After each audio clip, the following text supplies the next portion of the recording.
चला आज बनवूयात आपण मटार आणि मेथीचे पराठे। त्यासाठी मी 1 वाटी ही मेथी घेतली आहे, स्वच्छ धुतली आणि चिरून घेतली। नंतर हे मटार घेतले 1 वाटी।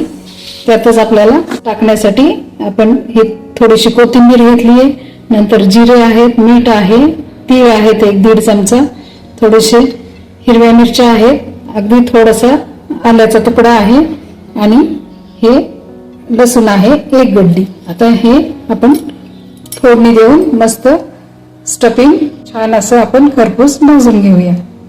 गॅसवर कढई चढवली, त्यामध्ये थोडंसं तेल टाकले।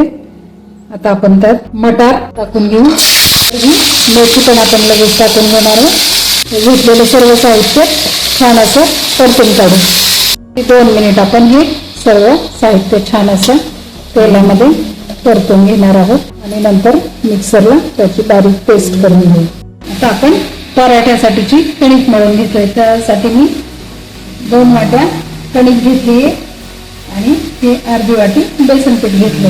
त्यातच थोडंसं 1/2 चमचा हळद, अगदी आपल्या कणकेला लागेल एवढं मीठ, 2-3 चमचे तेल। आता हे सर्व छान असं आपण मळून घेणार आहोत। आपण मिश्रणाचे असे मस्त 4 गोळे तयार करून घेतलेले आहेत। आता आपण हे कणकेचा गोळा घेतला, इतर पराठे जसे आपण स्टफिंग भरून लाटतो तसे आपण लाटून घेऊया।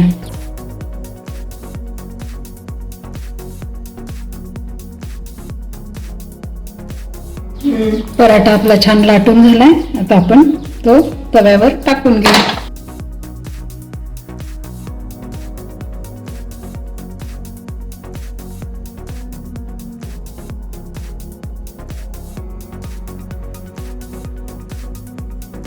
मस्त आपला पराठा दोन्ही बाजूने छान भाजून निघालाय, खरपूस खमंग असं।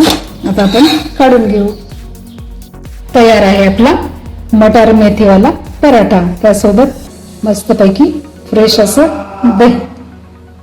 चला तुम्ही पण ट्राय करा, कमेंट मध्ये मला नक्की सांगा। भेटूयात पुन्हा अशाच एखाद्या नवीन रेसिपीसह। तोपर्यंत मस्त राहा आणि चवीने खा। Thank you for your love and support.